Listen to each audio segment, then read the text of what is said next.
अस्सलाम वालेकुम रहमतुल्लाह and welcome back to my channel best medical channel. हमने एंडोक्राइन फार्माकोलॉजी के लेक्चर शुरू किए थे और पिछली वीडियो में हमने सोमेटोस्टेटिन के बारे में पढ़ा था। आज हम उसी के तसलसल में एक्रोमेगेली के बारे में पढ़ेंगे। एक्रोमेगेली जो कि ग्रोथ हार्मोन का एक एबनॉर्मेलिटी है। एक्रोमेगेली में क्या होता है, इसमें इस तरह होता है कि जो एडल्ट्स होते हैं उनमें ग्रोथ हार्मोन का सिक्रीशन बहुत ज़्यादा बढ़ जाता है। क्यों बढ़ जाता है, तो इसके मुख्तलिफ वजूहात हो सकते हैं, जिनमें सबसे कॉमन ये है कि जो पिट्यूटरी एडिनोमाज होते हैं, यानी पिट्यूटरी ग्लैंड में जो ट्यूमर होते हैं एडिनोमा, उसकी वजह से फिर वो ग्रोथ हार्मोन सिक्रीट करते हैं और उसके ग्रोथ हार्मोन सिक्रीशन की वजह से फिर ग्रोथ हार्मोन का एक्सेस आता है और उसके डिफरेंट टाइप ऑफ इफ़ेक्ट्स आते हैं, जिनमें सबसे अहम इफ़ेक्ट ये है कि जो एबनॉर्मल ग्रोथ हो जाता है उसके बॉडी का, जिसमें पार्टिकुलर जो कनेक्टिव टिश्यू है उनका ग्रोथ बहुत ज़्यादा हो जाता है। उसके साथ साथ मेटाबॉलिक एबनॉर्मेलिटीज़ भी आते हैं और कार्डिक डिसफंक्शन भी आता है एक्रोमेगेली में।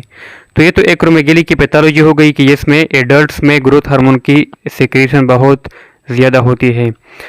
अब हम इसको किस तरह ट्रीट करेंगे, तो एक्रोमेगेली को ट्रीट करने के लिए हम डिफरेंट टाइप ऑफ ड्रग्स इस्तेमाल करते हैं, जिनका बुनियादी मकसद ये होता है कि वो ग्रोथ हार्मोन की एंटागोनिज्म करे, यानी ग्रोथ हार्मोन का जो एक्सेस लेवल है या तो उसके सिक्रीशन को कम करे और या फिर उसके रिसेप्टर पर जो बाइंडिंग है उसको इनहिबिट करे, ताकि ग्रोथ हार्मोन का जो इफेक्ट है उससे हम महफूज रहे। तो इसके लिए हम मेनली 3 टाइप्स ऑफ ड्रग्स इस्तेमाल करते हैं। सबसे पहले है सोमेटोस्टेटिन एनालॉग्स।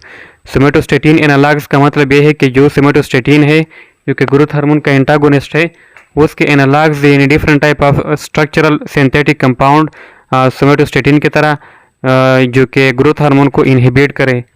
तो इसमें सबसे पहले अक्ट्रियोटाइड, दूसरा है लेंट्रियोटाइड। अक्ट्रियोटाइड और लेंट्रियोटाइड ये सिंथेटिक एनालॉग है, इसमें ये हम इस्तेमाल करते हैं एक्रोमेगेली के ट्रीटमेंट के लिए, क्योंकि ये लॉन्गर एक्टिंग है as compare to somatostatin analogues. लेकिन इनमें एक मसला ये है कि ये जो है ना जीआईटी डिस्टर्बेंसेस काज करते हैं।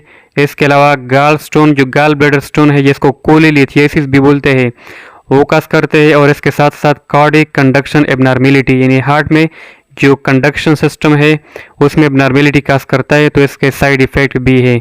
इसमें हम इस तरह करते हैं कि जो अक्ट्रियोटाइड है सिंथेटिक एनालॉग, उसको हम सबक्यूटेनियसली देते हैं 2 to 4 टाइम्स पर डे, यानी हर दिन हम 2 से 4 मरतबा सबक्यूटेनियसली देते हैं। जबकि इंट्रामस्कुलरली भी हम दे सकते हैं स्लोली हर 4 हफ्ते में। अगर हम लॉन्ग टर्म थेरेपी का सोचते हैं तो हम इंट्रामस्कुलरली भी दे सकते हैं, जबकि mostly 2 to 4 times daily subcutaneously दिया जाता है अक्ट्रियोटाइड। दूसरा जो ग्रुप है वो है डोपामीन रिसेप्टर एगोनिस्ट, यानी वो ड्रग्स है जो कि डोपामीन रिसेप्टर के एगोनिस्ट होते हैं।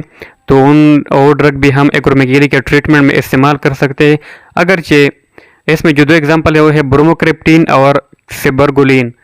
ब्रोमोक्रिप्टिन और केबरगोलिन ये 2 ड्रग है जो कि डोपामीन रिसेप्टर के एगोनिस्ट है, रिसेप्टर के एगोनिस्ट है। डिटो, खासकर जो डोपामीन डिटो रिसेप्टर है उसके एगोनिस्ट है। तो ये चूँकि मोस्टली डोपामीन रिसेप्टर के जो एगोनिस्ट होते हैं वो प्रोलेक्टिन का जो रिलीज़ है उसको इनहिबिट करता है, लेकिन इसके साथ साथ ग्रोथ हार्मोन के रिलीज़ को भी थोड़ा सा इनहिबिट करता है। तो इसलिए हम डोपामीन रिसेप्टर के एगोनिस्ट, डोपामीन डिटो रिसेप्टर के एगोनिस्ट ड्रग को भी हम एक्रोमेगेली के ट्रीटमेंट के लिए इस्तेमाल कर सकते हैं, लेकिन इसका इफिकेसी इतनी ज़्यादा नहीं है as compare to somatostatin analogue, क्योंकि इसका मेन फंक्शन प्रोलेक्टिन के रिलीज़ को इनहिबिट करना है। दूसरा जो ग्रुप है वो है ग्रोथ हार्मोन रिसेप्टर एंटागोनिस्ट, यानी ये वो ड्रग होते हैं जो कि ग्रोथ हार्मोन जिस रिसेप्टर पर एक्ट करता है उसके एंटागोनिस्ट होते हैं, उसको एंटागोनिज्म करते हैं, वहाँ पर उसके अपोजिट इफेक्ट शो करते हैं और ग्रोथ हार्मोन के इफेक्ट को ख़त्म करते हैं। तो इसमें जो इम्पॉर्टेंट ड्रग है वो है पेग्विसोमांट। पेग्विसोमांट ये ग्रोथ हार्मोन रिसेप्टर एंटागोनिस्ट है। हमें पता है कि ग्रोथ हार्मोन जब एक्शन करता है तो वो 2 रिसेप्टर बाइंडिंग साइट होते हैं उसके, यानी ग्रोथ हार्मोन जब किसी रिसेप्टर पर एक्ट करता है अपने रिसेप्टर पर तो उसके 2 बाइंडिंग साइट होते हैं जो कि आपस में डाइमराइज करते हैं 2 ग्रोथ हार्मोन रिसेप्टर। तो डाइमराइजेशन के बाद तब जाकर भी ग्रोथ हार्मोन जब उन पर एक्ट करता है तो वो अपना इफेक्ट शो करता है। अब पिग्मेसोमांट करता क्या है, ये इस तरह करता है कि ये वहाँ पर जाकर जो डाइमराइजेशन है, वहाँ पर जो क्रॉस लिंकिंग होती है उसको क्रॉस लिंक करता है डाइमराइजेशन को, और इस वजह से फिर वो अपना इफेक्टर शो नहीं करता, यानी कन्फर्मेशनल चेंजेस उसमें लाता है। और जब उसमें चेंजेस लाता है तो ग्रोथ हार्मोन जो है ना उस अपने रिसेप्टर को डाइमराइज नहीं कर सकता, और इस तरह वो अपना इफेक्ट शो नहीं कर सकता।